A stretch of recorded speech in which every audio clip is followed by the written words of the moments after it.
Okay. Can you hear me now? um, there is a sign-in sheet for guests and an agenda back there, so please do sign in. And each of the advisory committee members has a packet of materials which you can take a few seconds here if you haven't already started to try and put that in your binder. But if you don't get a chance to do that, just leave it loose for now and we'll keep going.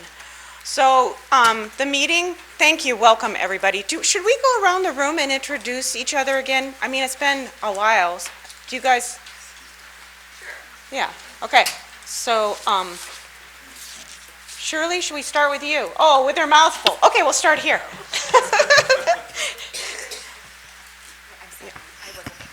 Oh, just introduce yourself, your name again. Thank you. Okay, I'm Rachel Herring, and I'm from the Jeanette Rankin, Cold Springs area. I'm Mandy Snook, and I'm from Lewis and Clark School. I'm Ann Bates. I'm from Charlotte. Okay. Oh, you guys have one, okay.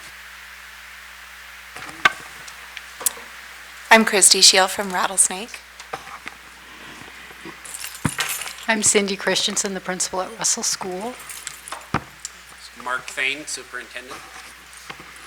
Terry Phelan, safety and operations coordinator. Nick Loafing from the Franklin Elementary School. Sherry Henkel from Hawthorne Elementary School. Walina Olperson with Russell Elementary. Hannah Stone with Paxton Elementary. Michelle Riley with Jeanette Rankin. Shirley Lindbergh with Gifted Ed and ELL. Elise Guess, I'm the Executive Director for Teaching and Learning for the school district.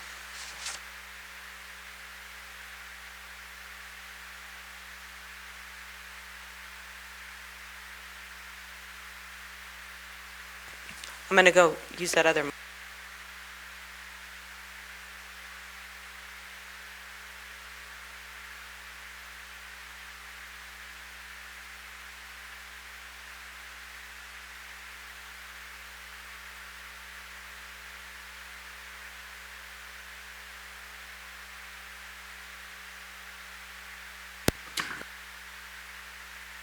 It's okay. This one has a lot of room. Yeah.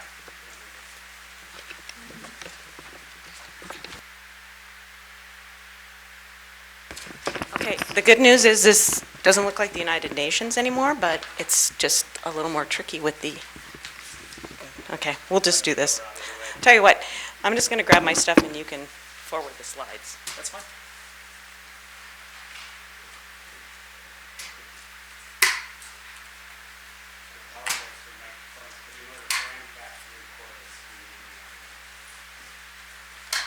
Okay, we got it. Hey, thank you. And so everybody can hear me?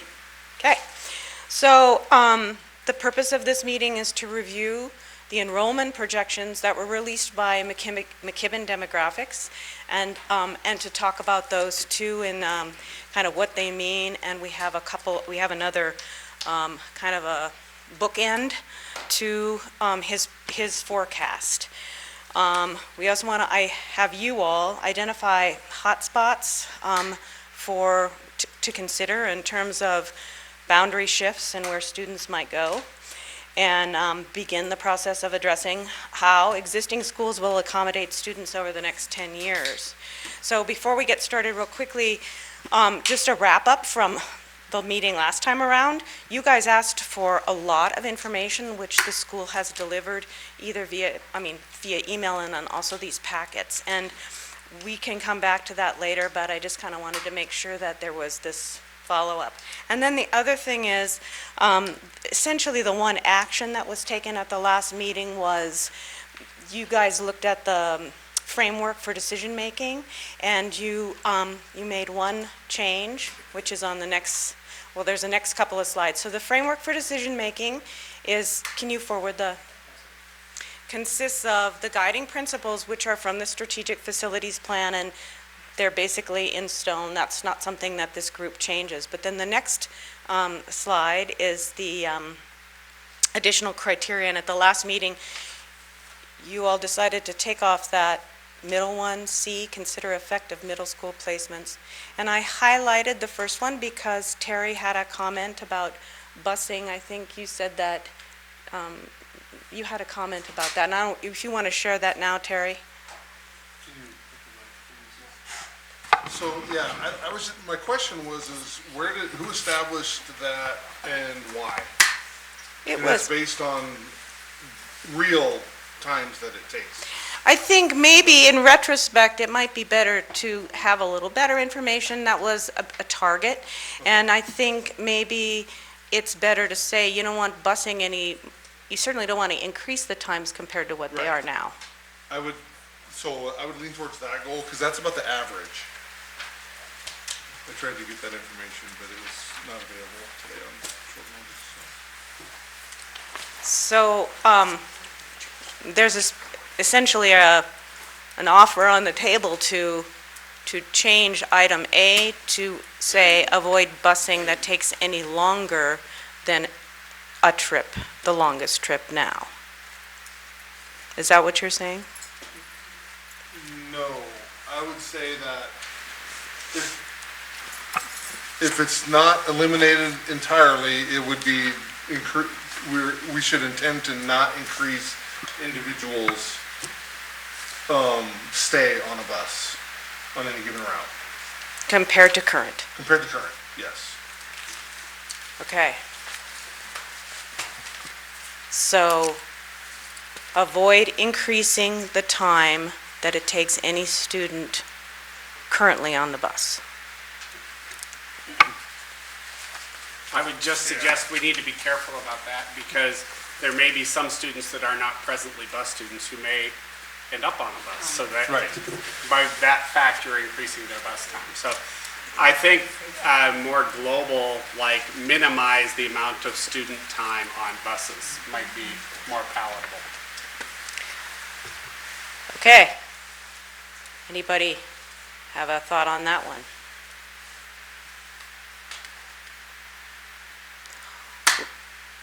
So quiet is consent? Okay, perfect. Moving on to the next item. So since the last meeting that you guys had here on January 30th, there was the open house on January 31st. There is a summary of the comments that were received at that meeting. And there were questions about implementation. There were people who were concerned about how long their child might be on the bus. Their child might be on the bus and isn't on the bus now. They were things that mostly you guys talked about, and that if you were there, we wrapped up at that meeting. So again, I'm not sure there was anything that hasn't come up through other items and at that meeting. The list is there if you have something you want to say. Otherwise, I can go through my notes, but we're trying to move on. So the next thing was social pinpoint, and I'll let, I'll talk, whoa, we have to back up. So it's social pinpoint. We had 100 comments on that, and you also have all 100 comments in the materials that we gave to you. 85 of those comments were from the Rattlesnake area. Ryan, I don't know if you want to come, because Ryan is the one who monitored all the social pinpoint firsthand, and so there's a switch for shutting off profanity, and he did that, but he would always look through to make sure that there was something, it stays appropriate. Sure, I'll just give you an update on that. So, for introduction's sake, my name's Ryan Sadowski. I'm with WGM Group. I'm a civil engineer there, and I put together the social pinpoint, which was active from the 27th of January until just yesterday. So we had 100 comments, like Ann said, 85 were from the Rattlesnake. And the two questions that were asked in that kind of questionnaire were, what concerns do you have as we consider adjusting boundaries for your school? And what special physical hazards do you see on your child's route to school or in the boundaries of your school? And with that, 85 of those comments were involving boundary concerns, and 15 were physical hazards. The majority of those came from the Rattlesnake. 40% of those comments were detailing concerns about bikeability, walkability for students within their neighborhood schools. 9% of those comments were involving bus times, and we'll go through the kind of special case of the rattlesnake with those large majority of comments, and I'm not sure if that's a good time to go on that now. So we'll take it over. So there is a story behind the 85 comments from Rattlesnake School, and I was just going to share that with you all. After our last meeting, I did give a PTA update and wrote up a little update for their PTA blog and website and Facebook page, and all seemed well. Even a highly engaged school like Rattlesnake, there weren't a ton of people at the PTA meeting, so you know that you're not reaching like a ton of people. However, everyone sort of understood where we were at in the process, that it was in the beginning. We don't have any clear, concrete options on the table. And then about a week later, there were a series of text messages and social media messaging that went out to a number of parents at our school, informally from a couple different parents, that sort of were a little bit alarmist in the sort of where we're at in this process, and conveyed some concerns that one of the things we're looking at specifically is to split Rattlesnake K2 and send 3-5 to Mount Jumbo. And so although the initial text messages and social media messaging was, I feel, well-intentioned, there were good intentions behind it, just to get parents involved and kind of care about and comment about these issues, but taken out of context, it was like a game of telephone, like you hear that message and then it gets totally misinterpreted and then it keeps going. And I got a series of the text messages and then messaging, and it was amazing how the information changed so drastically from that first one. And so it's really like an example of modern day communication problems and challenges, and it's just something to be aware of. But how we dealt with it was, there were really some parents who were very concerned, like, what's going on in this process? Like, finding me at school pickup, like messaging me and emailing me about, I thought, wait, they've already made a decision here? Are these rumors true? And so there was like a real concern, and Robin, chime in if you'd like, but there was a real panic amongst some parents that like this just all of a sudden happened, and that these are actually options that are being considered. And so the comments that were placed on the map all occurred within many of them occurred within like a 48-hour period of time, and they were very specific about this potential split. And so anyone reading that is thinking, oh my gosh, is this really happening? And so then it just grew and grew and grew. So as you can imagine, it was an interesting week. But then with the help of our PTA president, and then Pam Wright, our principal, and then Hatton Littman came in, and we talked, and we had this sort of communication plan that Pam would send out an email to all parents, giving the correct information, that this is really early in the process. They're waiting on the data and the demographic information, and then we'll have some real concrete options to look at. The K2-3-5 split was discussed at a listening session in January at Rattlesnake School. Just one idea amongst many ideas. And so just to put it, so taken out of context though, people think that, who weren't at that meeting, it was obviously concerning. And so Pam Wright sent out an email to all parents sort of sending out the correct information, and then suggesting that any parents who'd like to make comments and learn more about the process come to a special meeting that Hatton facilitated that next week. And so we actually had a totally full, our library was full, it was close to 50 people came and shared their concerns and asked really good questions about the process. And it became really clear to us that although this has been, in my eyes, being a part of a lot of these different kind of processes, that although it's been communicated, the information is available, people weren't accessing that information early on in the process. Even though they were getting the flyers and the folders, they were getting the emails, they were getting the updates, they were getting the links, they still did not know anything about that process until the meeting that we held. So that was sort of eye-opening. And then really what charged them to act and to come forward were these, sort of the misinformation that was spreading around. And so I'm so grateful to Pam Wright and to Hatton for for coming together to sort of engage the parents and clearly sort of get their buy-in with the process, because through this experience, it became apparent that some parents were like, well, what's really going on in this committee? Like, where are you guys really at? And so those kinds of questions were concerning, that, actually this is super transparent and we want you involved. And so that helped quite a bit. And I think for the most part, many parents, a high majority of parents there, feel really good about the process and really trust it and understand that they need to continue to pay attention, and that things will get interesting as options are put out on the table, and that they're always welcome to come to open houses and to share their comments on the page, to talk to parent representative or the principal.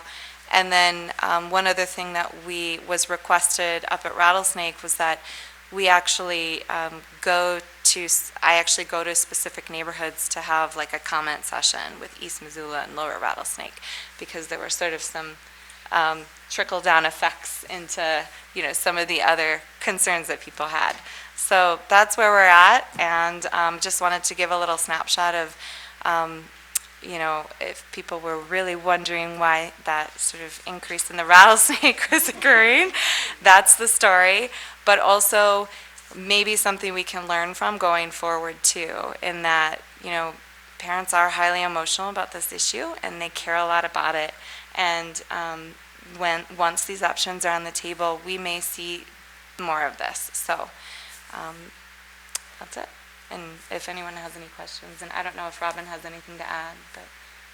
No, I mean, my experience was similar to yours. I was, in the library. Parents stopped and asked me and had lots of comments. But I think Hatton and Pam did a great job readdressing how this process works and giving people all of the ways that they can be involved and where the information is for them. So I think people have settled down and understand the process. So my question to everyone else is whether or not they also learned something striking in conversations that they may have had with other folks in their school area.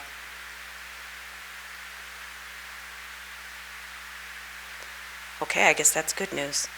So I can just say, there was some misinformation that came to my desk from some parents a little about parts of the neighborhood that come to our school that were not going to be there anymore, and I just said that we haven't talked about any kind of boundaries, come on to the open houses.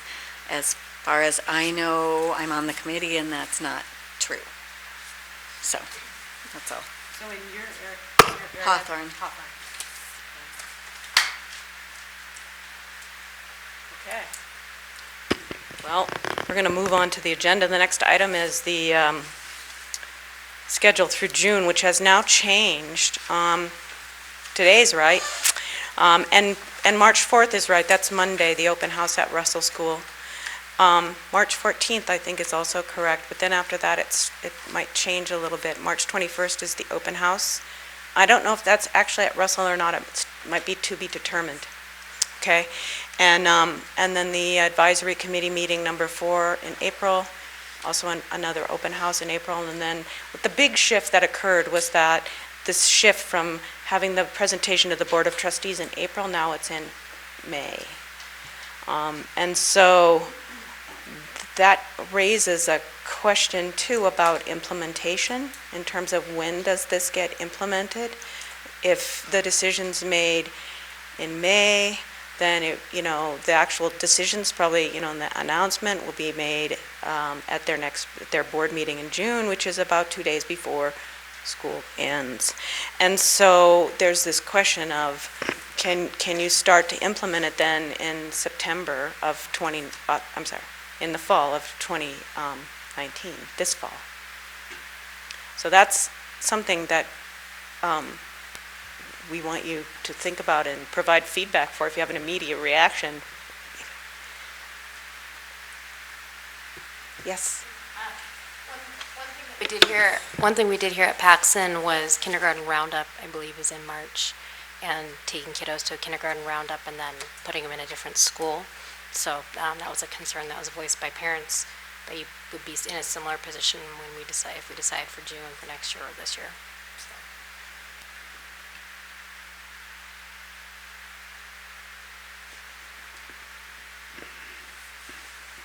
Okay, Mark.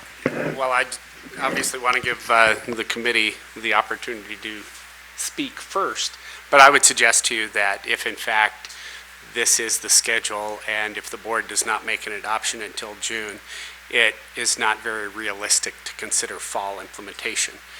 That being said, they may adopt some boundary changes. There may be some people that wish then to exercise an option to move to a different school if they know ultimately that's where they're going to be.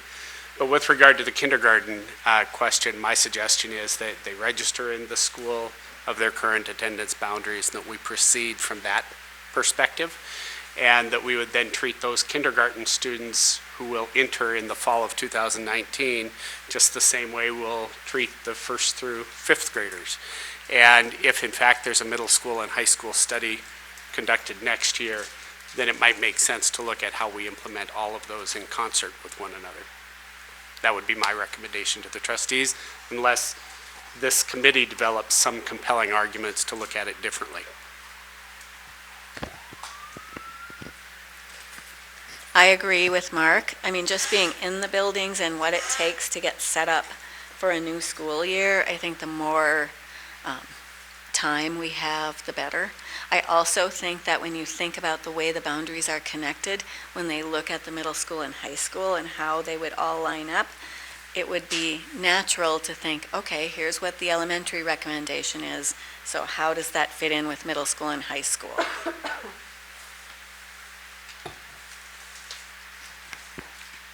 Anyone else? Any dissenting opinions, other thoughts? Okay, well, this is something we'll revisit again, but it's sort of just to put it on your radar, for sure. But, okay. Well, moving on. Enrollment forecast. So you have in your packet the, 40-page plus document from McKibben Demographics. And we are calling that scenario number 1. One of the things you have to be aware of when you look at his numbers is to realize that a couple things. At district level, he is exceedingly accurate. He says this will be within plus or minus 2%, and that's also been the experience of the school at the elementary school district level and at the district levels throughout, for middle school and high school. That's correct, right, Mark? Yes. So at the district level, he's quite accurate, and he has a history of being accurate. So we're not going to second guess that. You can see that his enrollment projections district-wide. Okay, so 3,692 is the current total 9-school enrollment from this fall. The peak for the district will be in 2023-24, that school year, and it will peak at 3,805. Then it's going to start slowly going down, and district-wide, and it ends up in 10 years at 3,739, which is about 50 kids less than it is right now or compared to the fall of this year. So when he says he's making a forecast, he makes a big deal of differentiating in the first few pages of his document, the difference between a forecast and a projection. And I think it's logical for people to want to know what that means, especially if you've worked with numbers and census data before. A projection is based off of historic data, and you look back and go, oh, the trend is, this growth rate's been 2% or 1.5% annually, so that's the trajectory, that's what it's going to continue to be. That's a historic, it's a simplification of projection. A forecast takes into consideration other factors, and he lists many things that he considers. He also lists many things that he lists as assumptions and things that are basically almost like exclusions. But one of the things that was important is that he has looked at the platted lots that are platted right now, and he's looked at approved projects, which we assume to mean the building permits, and we'll come back around to that later. But it's not like he really is looking at a variety of factors to come up with these forecasts, and so they've been accurate. The other thing I wanted to remind you is that the capacity of all the 9 schools is 4,500. So when the reason we call, so Mr. McKibben went through and provided forecasts for each individual school, but he assumed the policy of allowing transfers would continue at the same rates that they're occurring now. So that's why we've labeled this scenario number 1, student transfers continue at the same rate as current. So I think we can just bump to the next slide.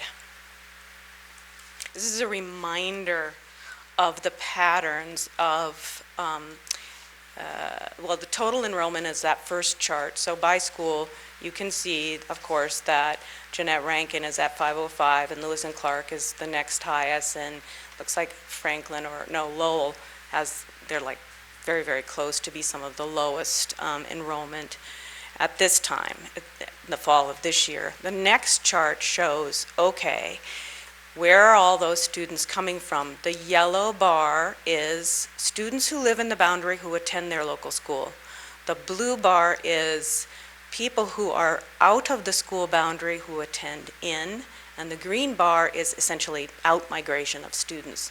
So the outliers on this are clearly Jeanette Rankin has a green bar that is about 100 students, and they're going out, and Charlo looks like it's receiving them because their bar is also 100. But I wanted to remind you of this, so we have another scenario where we look at this differently, and that's the next scenario. Yes. I just want to emphasize one point with regard to the long-term demographics. It is really challenging to look 10 years out. Again, when you're using live birth statistics, for 5 years, we know the birth rate in Missoula County. We can project that kindergarten class fairly easily. What I did as an exercise, just for my own curiosity, was went back to the 2008-2009 demographic study, which was then updated in 2013-2014 and extended out 10 years. So at that point in time, when we looked out 10 years on the K-5, the projection was 3,532. Here we're looking at a projection that goes out to that same year, the 2023-24 year, and that projection has been increased by 300 students because community growth has changed, et cetera, over time. So my one caution is, I think the first 5 years or so probably has a very high degree of accuracy, but I would suspect 5 years in, we would probably want to update this kind of data again, just as we have the last 2 5-year cycles, because it does paint a different picture. And one of the phenomenons that occurs in Missoula, and again, looking at live births, we can calculate what that means in terms of Missoula specifically or the county, but we have all the partner K-8 districts, the Hellgate Elementaries, the Target Ranges, the Lolos, Bonners, Clintons. We don't know if those students will reside in those feeder school areas or in our district.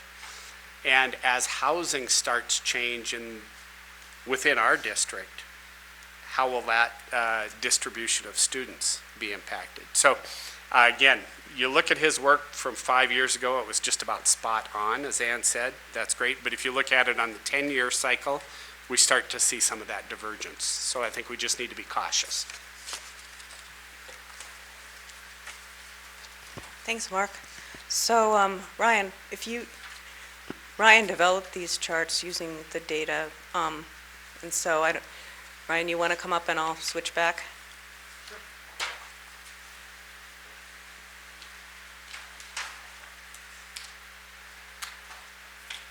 So this line chart is just representing the same data that we just discussed earlier with McKibben's forecast, which does not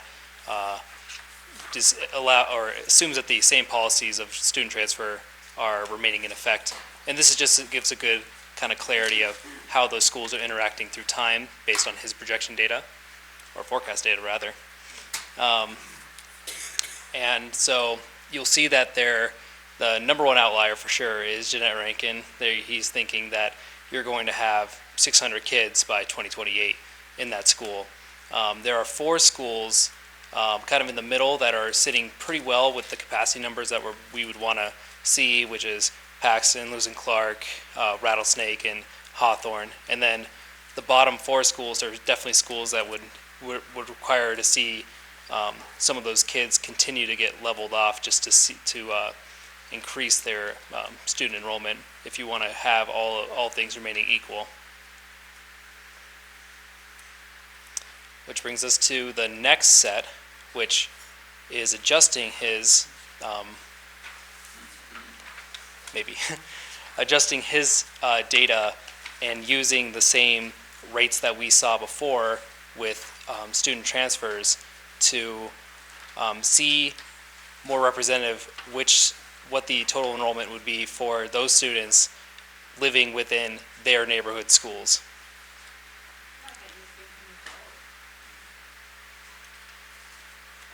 Oh, okay. And so this is the line chart that represents that. So it's kind of looking at the migration that was currently in place and adjusting McKibben's data, which you'll start seeing a lot of changes. Notably, Jeanette Rankin is considerably higher by 75 students in 2028 compared to what he had in his projection or his forecast. The other 4 schools that remained in the good capacity numbers will still be in that zone, but Hawthorne will be remaining a little lower, and then you'll have the bottom 4 schools kind of hovering between 300 and 350 kids. So that's just something to kind of help consider and guide toward this process of readjusting how these boundaries should be defined if we want to look at having more equalization with the number of students within each school. And then I think the next thing that we'll get to here are the maps, which have been provided to you. And I think that there is also an additional one on the table from what I see. And I think, just grab that.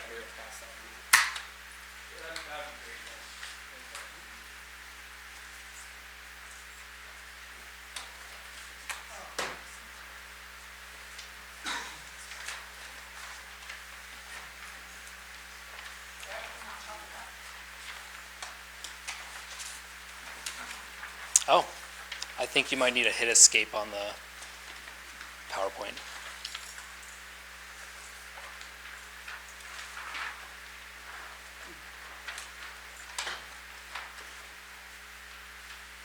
While we were working on the screen there, the first map to bring to your attention is the map that has the 3D bar graphs with the current attendance boundaries. What you're seeing here is you are looking at 5-year increments, a breakout of every 5 years till 2028 of the McKibben data, which is the colored bar within that bar graph, and the bar that is in gray, which is that population adjusted by adjusting the transfer student numbers. And you'll start seeing some trends about how much higher or lower those numbers are compared to what McKibben has forecast within each of these boundaries. And you can kind of look at some of them as you look at adjacent boundaries and kind of visualize how some of those numbers can be reflective and adjusted to equal between them. And I think the most notably that you would see is the disparity between Jeanette Rankin and Charlo. Just coming out to 2028, Charlo, with the population or the data that we're seeing from how they're accepting students, would have a very low enrollment without being able to take in students from another school. And I'm not sure if we want to adjust, or you want to discuss any more on that, Ann, or go to the next one?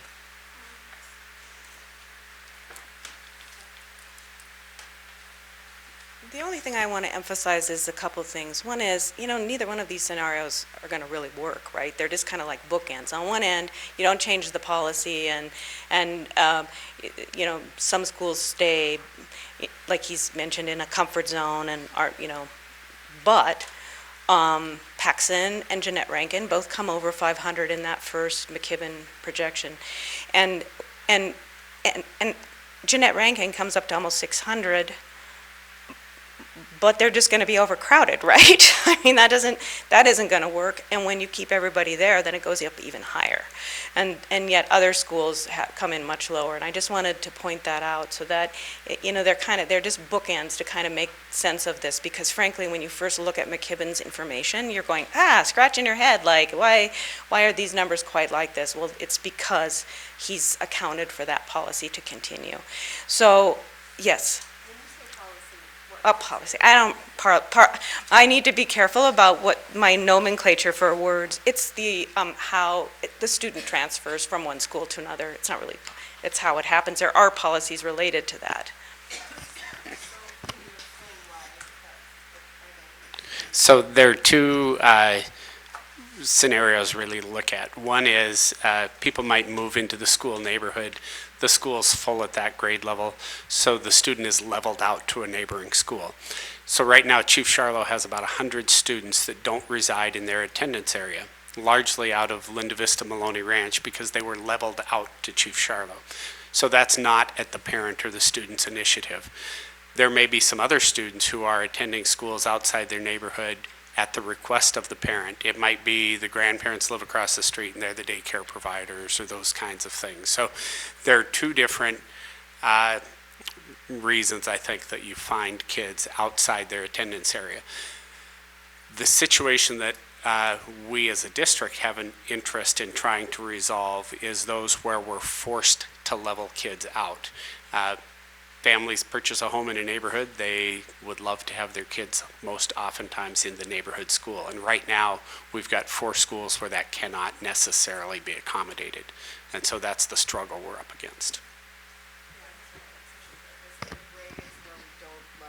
is what those schools would potentially be at if we let all students in that district and all students who wanted to be at that school be at that school. Is that It's all students who would go to public school are going to that school, whether they wanted to or not. I mean, their local school. That's how that is. So the next slide that we're going to show is kind of addressing this question of where are the boundaries or the numbers for each school that are projected or forecast by McKibben, are they right on, spot on? Because remember, the more detailed you go in the geography, the more likely there is for a higher percentage of error, and the same is true over time. And so we at WGM have been looking at taking into account existing and projected development that Mr. McKibben may not know about.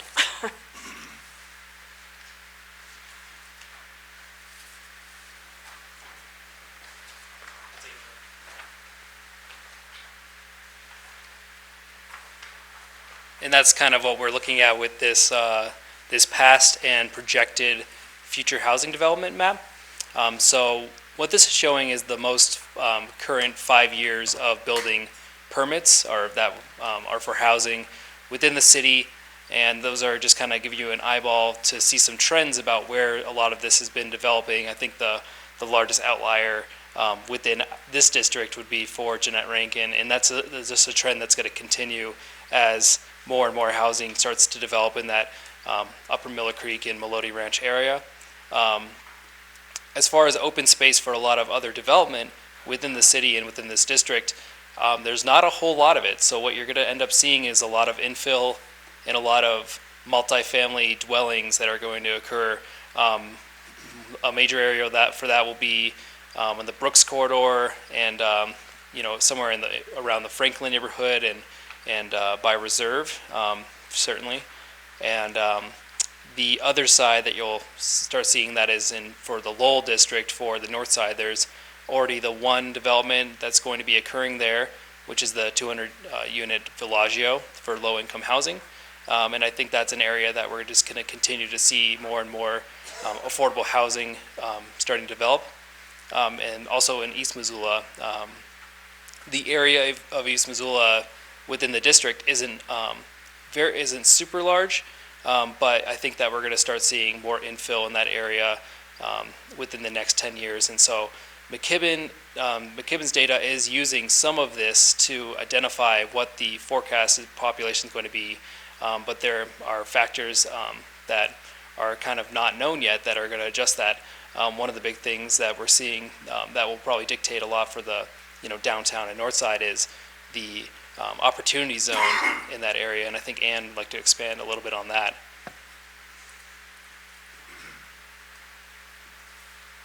Anybody who deals with federal grant funding might be familiar with the term enterprise zones. That was a former way of the federal government to distribute funds and incentivize development in lower income areas.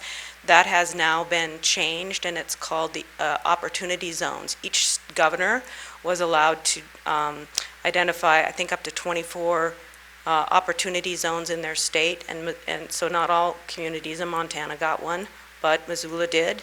And that's where it is. It is a census tract. And so that's how that follows. And the intent is that it will incentivize all kinds of development, including residential, and with an intent to provide affordable workforce housing. So. If you're looking at the map that has the circles on it, and she's talking about the opportunity zone here, the area in white in the opportunity zone is in the Hellgate Elementary K-8 district. So you can see that the borderline between Lowell's attendance area and then if it were to extend up, Rattlesnake's attendance area is essentially Russell Street. And anything that's west of Russell Street in that area, north of the river, is then Hellgate Elementary. Okay, well, that's a lot of material to cover. It takes a while to go through this stuff, so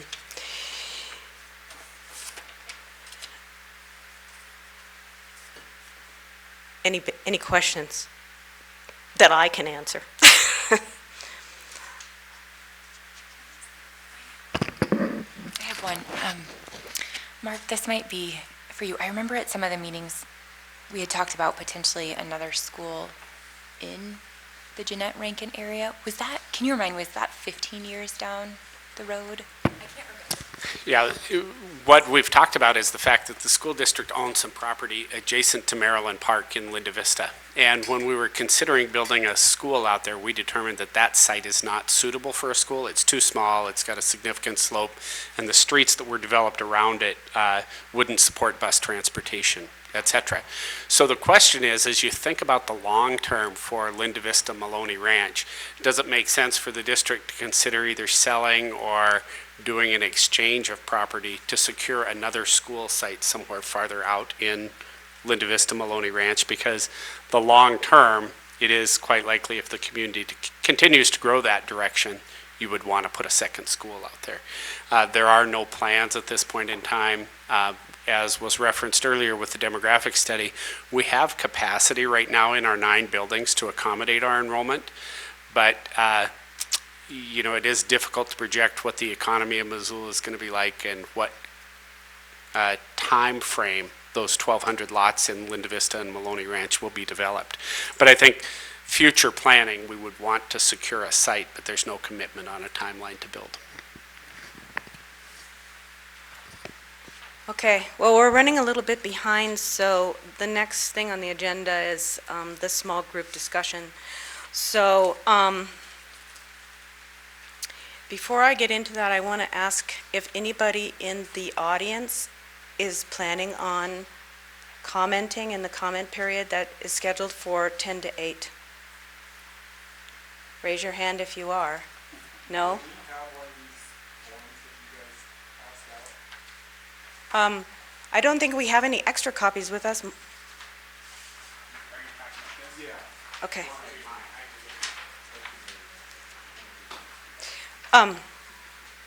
Okay, thank you. With that in mind, then, as, on the schedule, we had, we were going to reconvene at 7:25. I'd like to shift that forward, at least to 7:30, so then we can have the small group report out starting at 7:30. Each of you is a group. You stay at your table, and everybody gets the same questions. So the first question is, are there significant or major adjustments that need to be made to the forecasts by McKibben?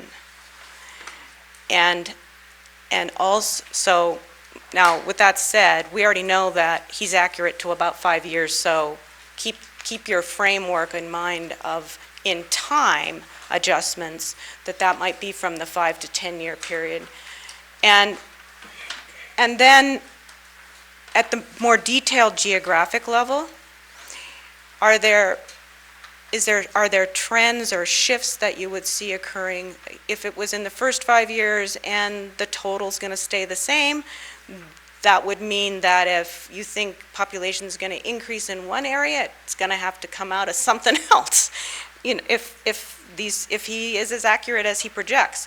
Again, if you're thinking further into the future, you know, we'd want to hear if you thought definitely there was something. And so the question is, do you think major adjustments are needed to the forecasts? If so, where and why? And we should probably write these on the board or on the screen so that people can see them. I apologize for not doing that.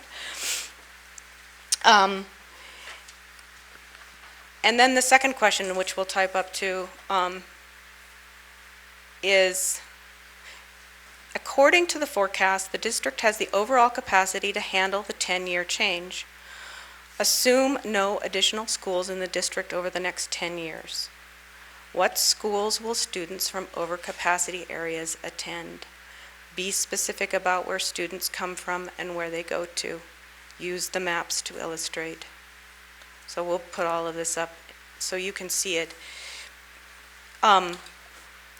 Why assume no schools?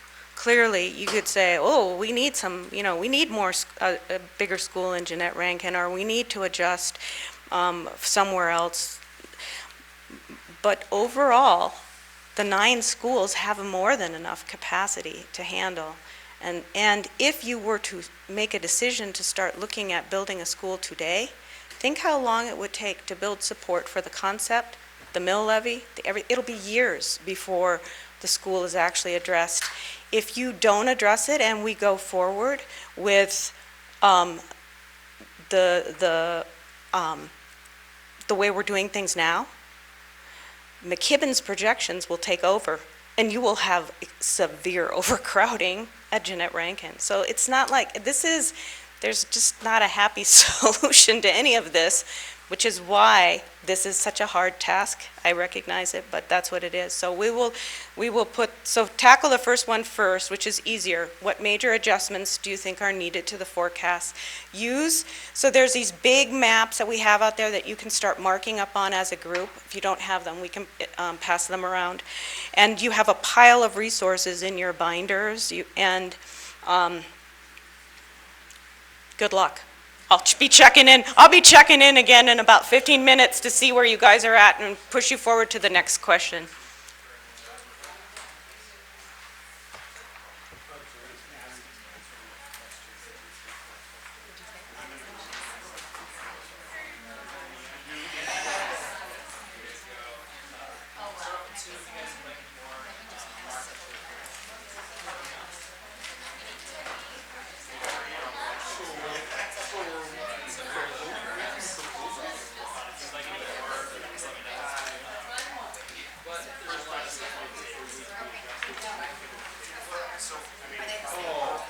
Start the small groups. Thank you, guys. I think just walking around seems like there was it's good discussion. It's not an easy task.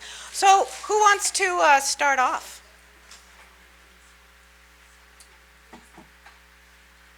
Okay, we'll just go in the order of the tables.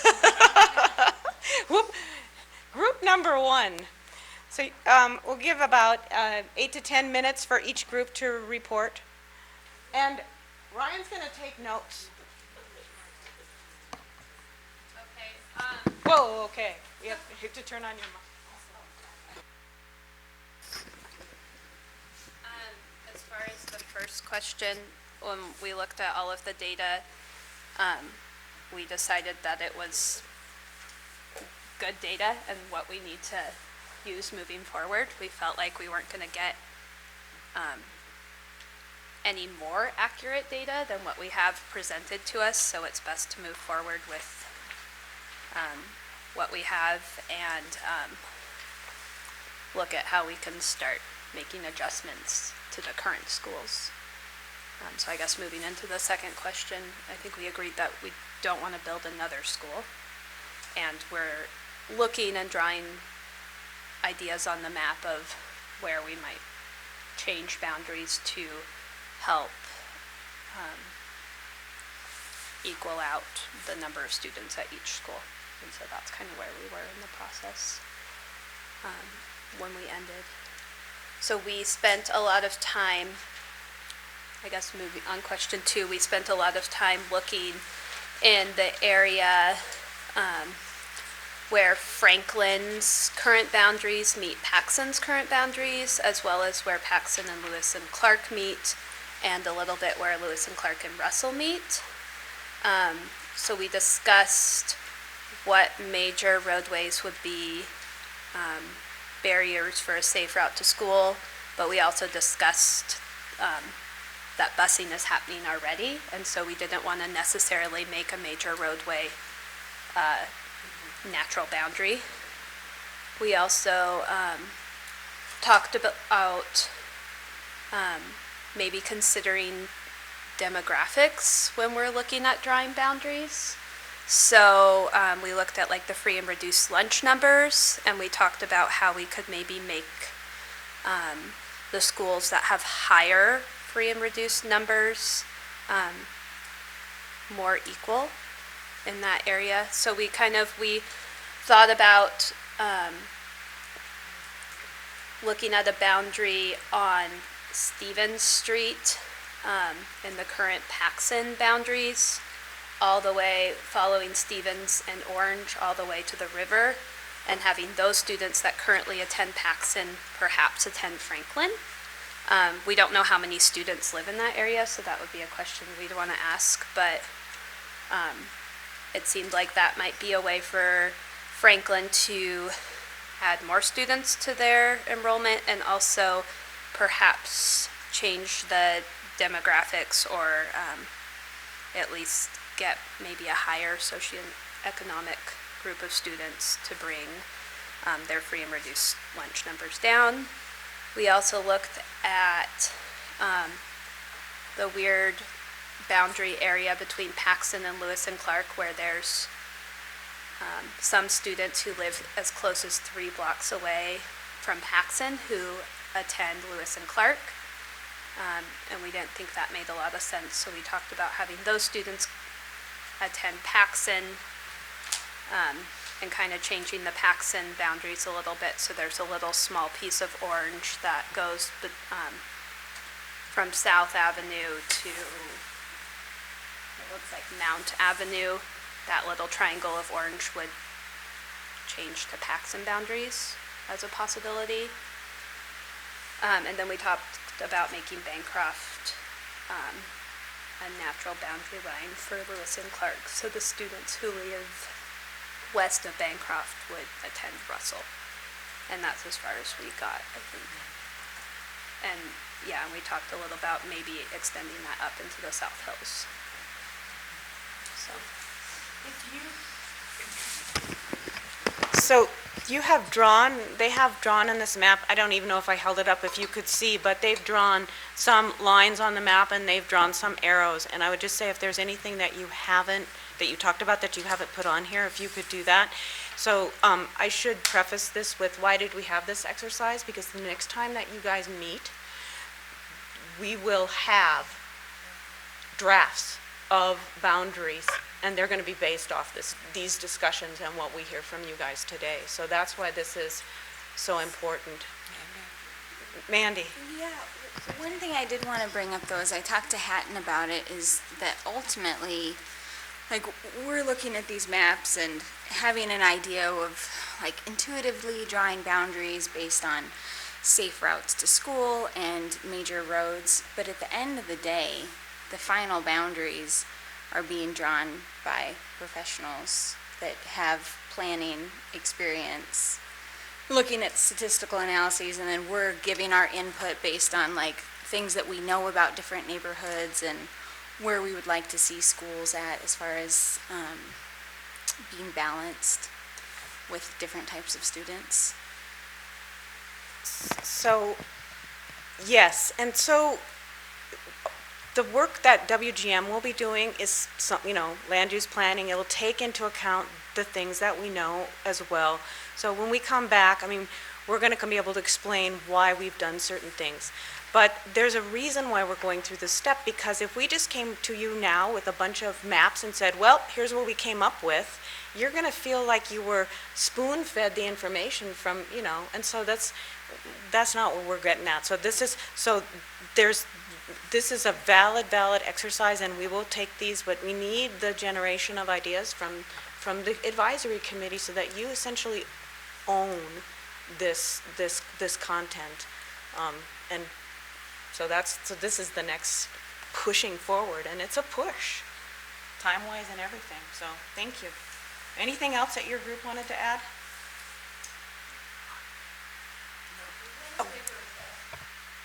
Questions please be written somewhere, like on the whiteboard or something, just so we can have them in our mind.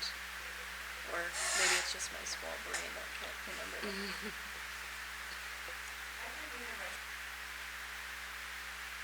Yeah, just like something so we can be cued in.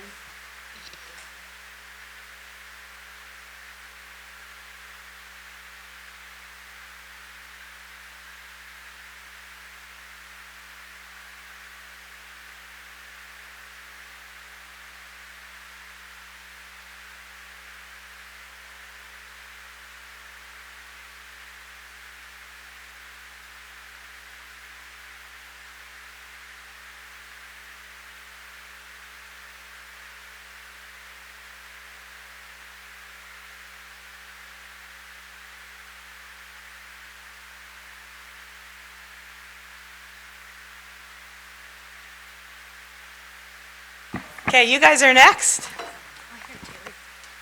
Me? We have two different. I think that's fine. You guys just explain at your table just what you guys discussed, and whether that's one person or three people, that's fine. So, actually, we had a lot of similar discussions that Table 1 had. Same thing on Stevens, same thing on the 3 blocks away from Paxson. We did not do the Bancroft thing, which we kind of, after they mentioned it, thought might be legitimate and seemed a good idea. But then we also went, I don't even know what street that is, that would go straight up Hillview. What is this? To the east side of Russell. The stoplight there at 39, Southwest, or 39th. Door Lane. Is that what that is? 23rd Street. Yeah, okay. So just have a straighter boundary up there, because the way it is now is it's split on Hillview, between Russell and Lewis and Clark. So, it would be weird, because neighbors that share fences or yards or whatever, one would go one way and one would go the other. So that was very arbitrary, just based on, visual straight line. The one thing that, was brought up about Chief Charlo and the expansion expected at Jeanette Rankin potentially is if we were to go around to the south or to the west from what is currently the top of Upper Miller Creek, and because there's already buses that go over the top of that hill for Charlo and Jeanette Rankin for that matter. But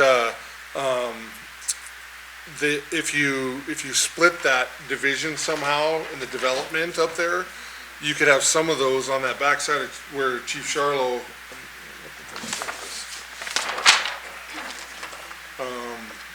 where Chief Charlo is,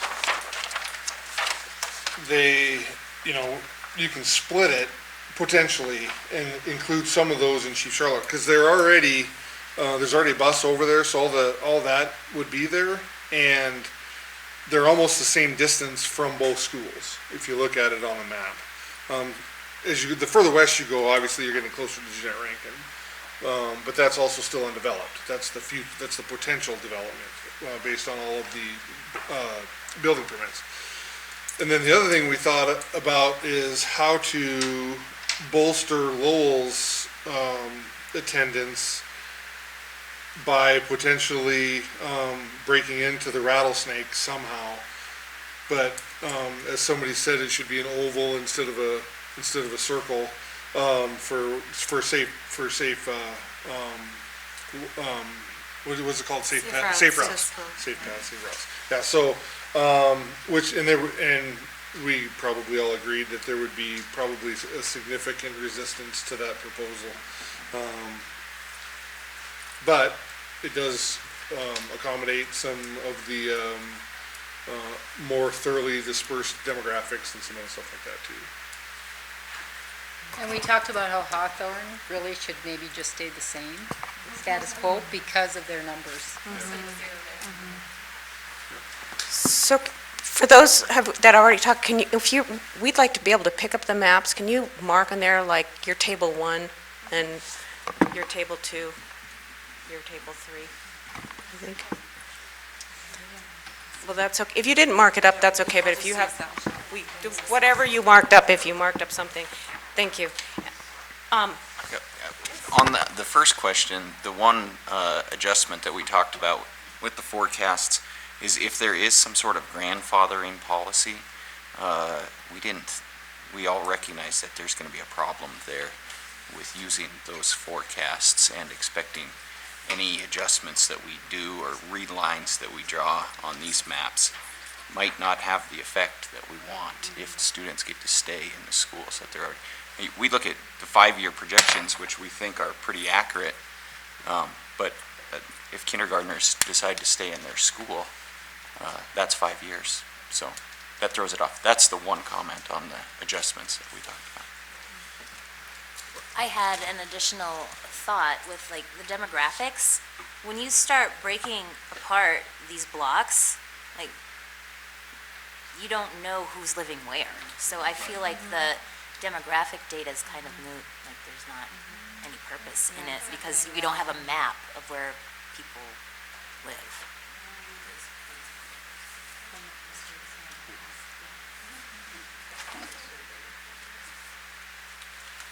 I think that was right there, which actually shows where the families Yeah, are. the colored dots are the school. Because like, for example, if you look at East Missoula, which could be a topic of discussion for Mr. Mount Jumbo in the future, every color is represented.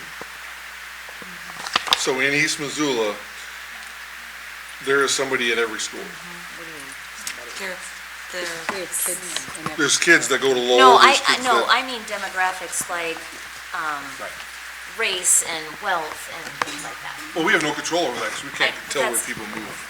That's what I'm saying, like the boundaries, this is kind of, like all this data on here is not very useful because you don't know who lives in these neighborhoods that you're splitting off. So you can't make, unless you have a map of demographics overlay. No, but I do think one thing you can look at is like the school in general. Looking at the school in general and looking at like the percentage of kids who qualify for free and reduced lunch or something like that and realizing like, you know, for example, I think it was Lowell had 86% of students who qualify, whereas Rattlesnake, that's a close boundary to it, has 15%.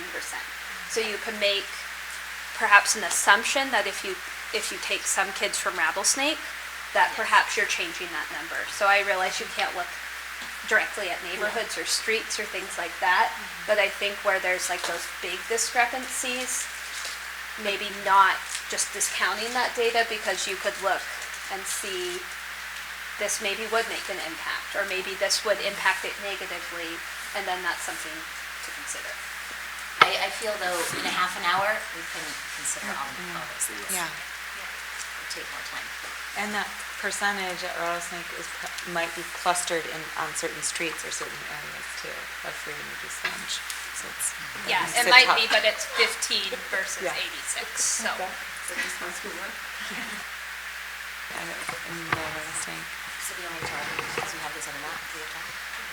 Oh, yes. Okay. Let's talk about yours. So we were discussing, we put the circles, the walking and the walkability and bikeability and safe areas to the schools and drew the circles, on the maps, to get an idea of how far people are going and kind of change some boundaries, lots of the same boundaries that everybody else has come up with. But something different was, I don't know if you guys, that table said, the people in East Missoula are already getting on a bus and they don't have a school, and Lowell has space.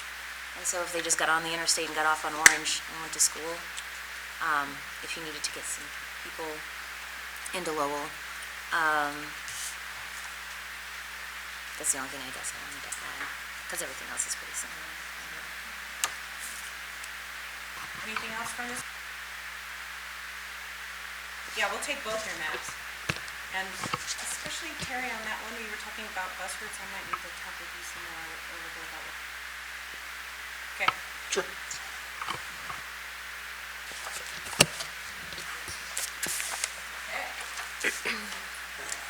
All right. Our table actually had a little different view on adjustments needed to the forecast. We spent a lot of time looking at the opportunity zone, permits, and then also talking amongst ourselves about the neighborhoods and construction areas that we're aware of. 3 areas that we thought potentially may not be representative of the childhood population in the next 10 years are Hawthorne, Lowell, and East Missoula. Those 3 areas all had a higher number of building permits, space, and so especially when you look at like the Rattlesnake staying static, we see East Missoula has a ton of new housing going in, and we also talked about a lot of families that are moving in that area. So with respect to question 1, possibly there may be, maybe the forecasts are not as accurate based on the additional information of building permits and what we see in our neighborhoods. So I guess we disagreed with the other 2 tables on that front. And anything else on that one? I think we just took a different perspective. Like she said, we weren't looking so much at the, at the first level, we weren't looking at geography, we were looking at taking the question more literally as it spoke to the McKibben forecast and what might be missing. And that information we felt came from the building permits and the, what was it called? Opportunity. The opportunity zone.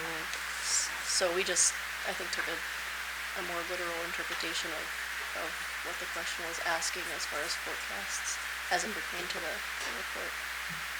So, excuse me, to sum up then,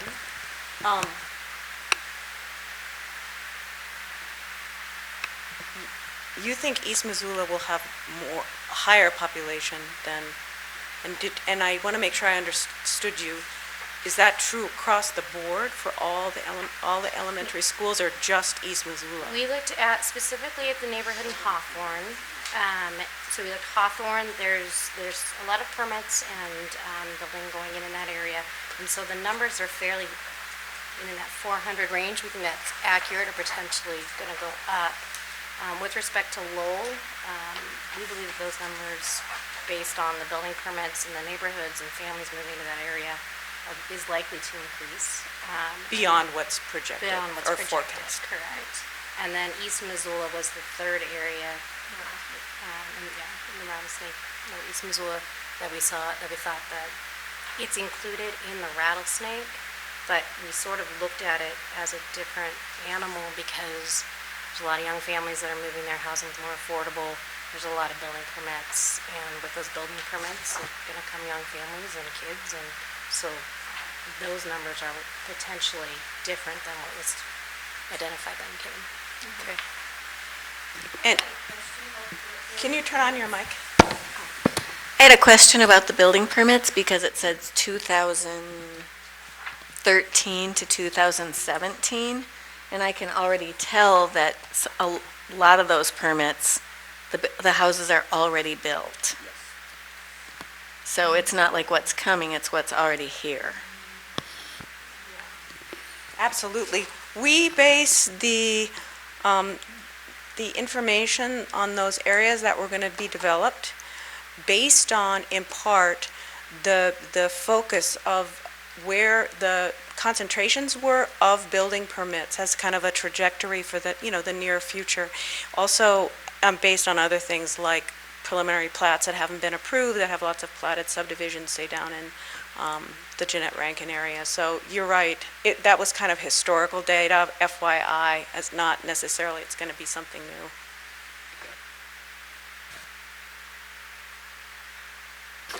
One of the other things that struck me about particularly the Lowell and Franklin areas where you see all those building permits, we don't distinguish between new construction and remodels.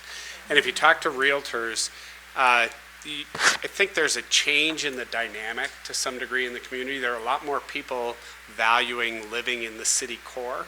So they're purchasing some of those post-World War II era homes and even homes that precede that and renovating and updating because that's the area of the community they wish to be in. So the question I have in my own mind is whether or not that significantly changes capacity in those school areas because it's not new construction, but it's just the same home updated.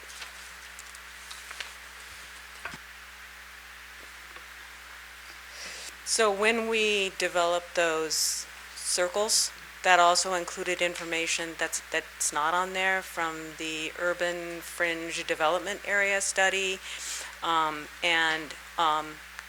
the community development focus group, which we had where they talked about where development was going to occur. So it's those dark circles really reflect those conversations. And I have to say that this area up by Lowell with the opportunity zone is probably somewhat the shakiest in some ways because of exactly what Mark's talking about. But we know that the 200-unit Villaggio is going in and it's not finished. And the other one that was not something that was mentioned a lot, in fact, East Missoula in the community focus group was pointed out as an area that was growing, but they thought that the development was kind of peaked out. But we talked with other people and they said, no, we think it's going to infill. And so that's why we put it in. But feel pretty confident about this one in the center because that's kind of an area where the city would like to see infill happen. And Jeanette Rankin, because of all the platted and approved preliminary plats that could go to plat and have lots that sell. So anyway, that's where those came from. So did this group talk at all about the shifts that where students might go? Can you talk about that?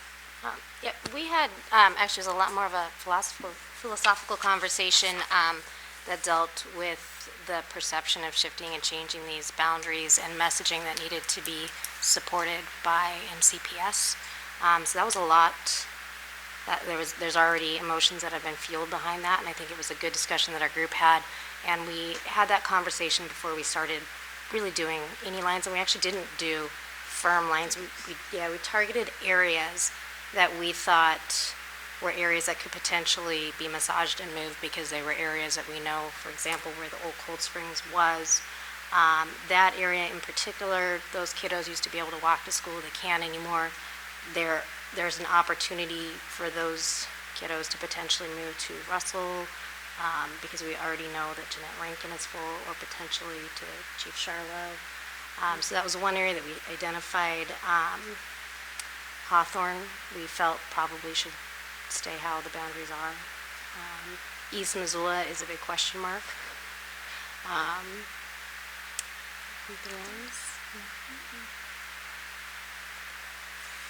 So This group, because when you were first starting out, these issues that you were talking about, I think it would be good if you shared some of those things, the philosophical issues, the things that you were considering, if you can just kind of touch on those.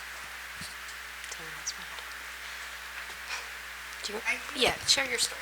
Yeah, I think misconceptions, we don't want there's a lot of misconceptions, like a poor school versus school not. So 15% versus 85%, free reduced meals, so lunch. So I think a lot of misconceptions from Zillow to a real estate.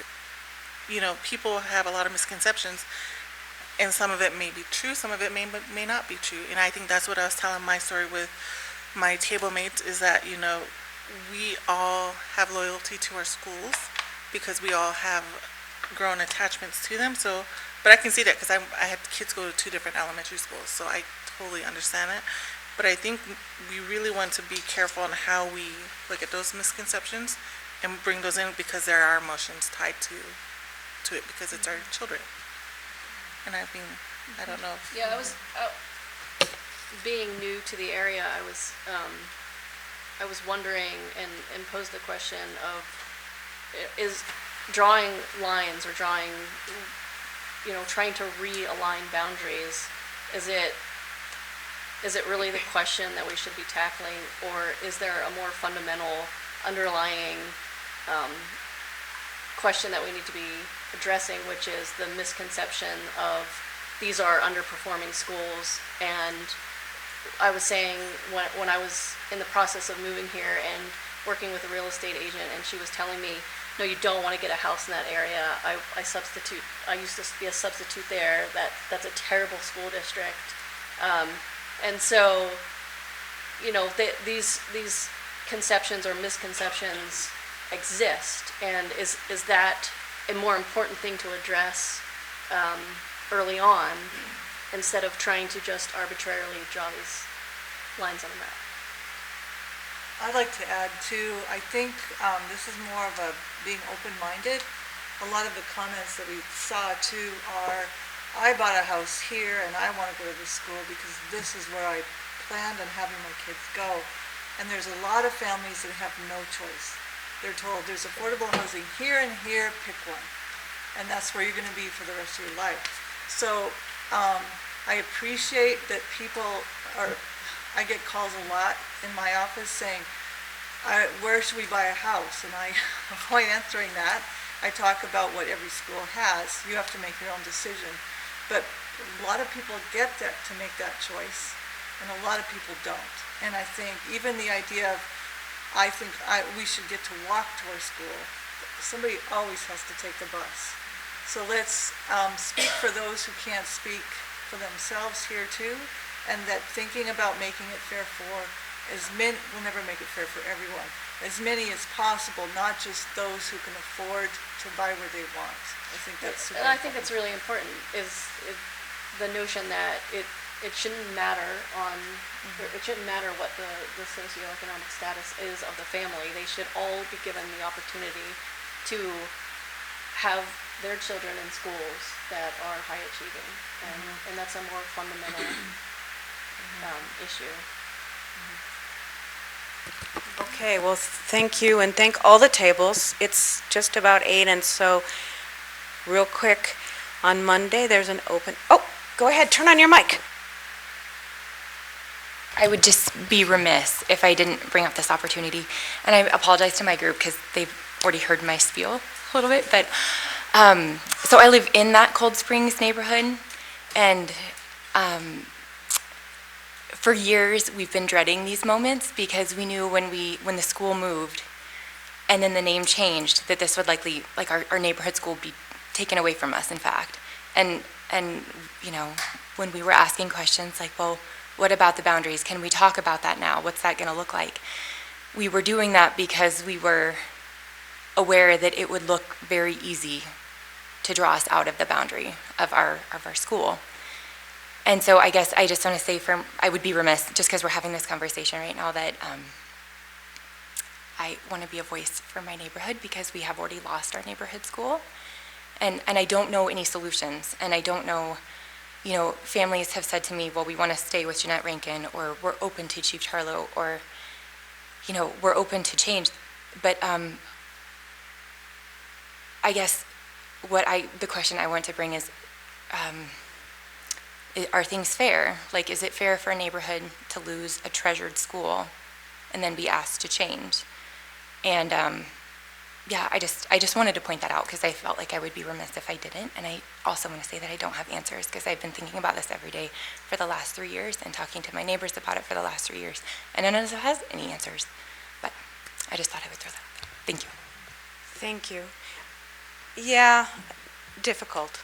And thank you for bringing it up. And the answers are hard. And not everybody, there's just too many interests at stake for everybody to end up in the place where they want to be. And so this is the hard task that the advisory committee has. But thank you for bringing that up. And I think it would be remiss not to acknowledge that loss from having Cold Springs go away. So,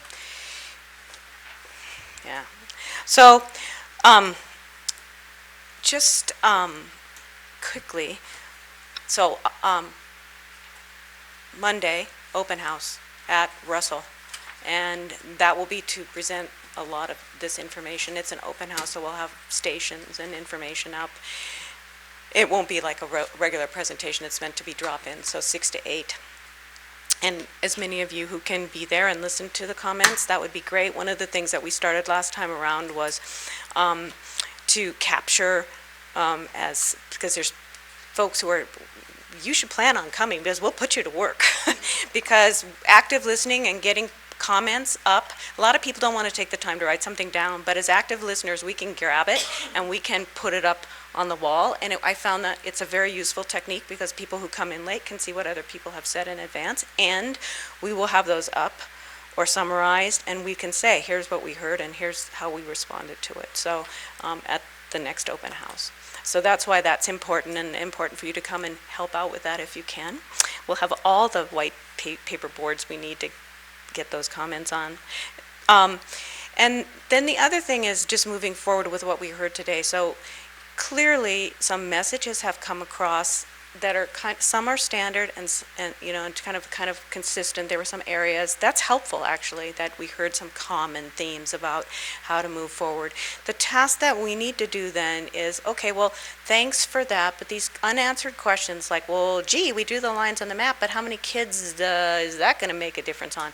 That's the work that we'll be charged with to do the best we can before March 14th and come back to you with those kinds of informations and things about, we'll play around with these concepts of trying to create more diverse systems where, we haven't got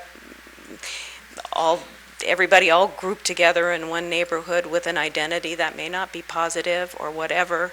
But I think another thing that's heard is that in addition to these boundary changes, there's like a whole nother layer of effort that needs to take place, which is improving public awareness about how good all these schools are. And everything that they have to offer. So that's kind of, I think we'll just take that in the notes and just know that that needs to go on. But for March 14th, we will take this information, we will try to come up with a few different alternatives based on what we've heard about how things can move forward, and then that's what we'll present to you guys, and you will have to decide at the next meeting, are those the right ones? Do we tweak them? Because then in the subsequent open house, that will be the presentation, the alternatives on how to move forward. So, yes. Just one question. For the open house on Monday, how much information will be presented to the public? Will it include the ideas presented today, or will it just include the new data and demographics and the blank maps so that we can get some more input? We'll take them up to the point where just before you started your small group exercise. And then the thought was that we would have a handout and we would have the same questions for everybody at the open house as you had tonight. Okay. Anything else? Thank you for staying a few minutes late. Anything else from you guys? Thank you. You guys did great. Good work. And it was really, we do have some great stuff to work with now. Thank you.